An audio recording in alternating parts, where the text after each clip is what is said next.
शिवोहम। तो किसी ने ये सवाल किया है कि क्या एक गृहस्थ भी ब्रह्मचारी हो सकता है?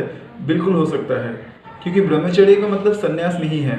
एक सीधी सी बात समझिए, ब्रह्मचर्य का मतलब होता है जिसका आचरण ब्रह्म जैसा है, यानी कि वो संसार में हर एक वस्तु को भोगते हुए भी उसमें लिप्त नहीं होता। वो संसार में रहता है बट वो संसारी नहीं होता।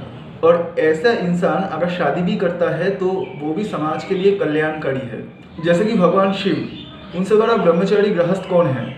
और ऐसे बहुत संत भी हुए हैं जो गृहस्थ थे, जो लहिड़ी महाशय थे या नानक देव थे या हमारे विपश्यना के जो आचार्य एस.एन. गोयनका जी थे।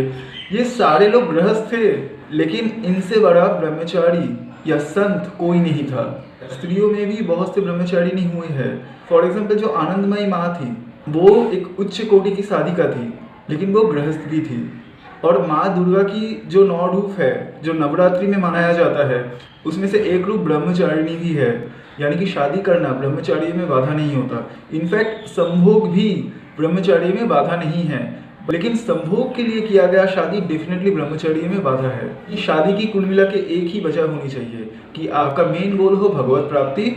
अब उसमें आपका जो पार्टनर है वो आपके सहायक हो। अब भगवत प्राप्ति के मार्ग में अगर आप संयमित रूप से कुछ भोगों को भोगते हो, जिसमें अपने स्त्री के साथ संभोग भी है, तो वहाँ पे कोई दिक्कत नहीं होती। लेकिन कुछ शर्तें होती है, जैसे कि एटलीस्ट 15 दिन के अंतर आप संभोग करो।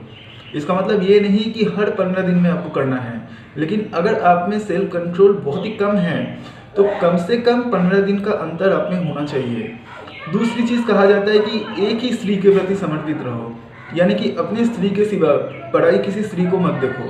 अब सुनने में ये चीज़ लगेगा कि ये बहुत ही एथिकल बात है। ये कोई एथिकल नहीं है। जिसने भी अपने मन को जाना है वही ये चीज़ कहता है। प्रकृति हर चीज़ का टेस्ट लेती है।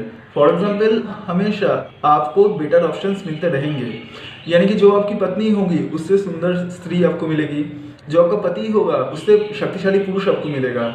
लेकिन अगर आप उसमें फंस गए तो आप डिस्ट्रैक्ट हो जाओगे, और डिस्ट्रैक्शन होने वाला जो मन है वो कमज़ोर मन होता है। शक्तिशाली या समाधिस्थ मन से ही भगवत प्राप्ति होती है। तो इसीलिए जिन्होंने भी गृहस्थ के मार्ग से भगवत प्राप्ति की है, उन्होंने आपको ये बोला है कि एक ही स्त्री या एक ही पुरुष के प्रति समर्पित रहो, फिर आपके लिए शादी कभी बाधा नहीं होगी। सबसे पहले एक चीज़ समझिए, किसी भी इंसान को आपको अपने जीवन का सेंटर नहीं बनाना है।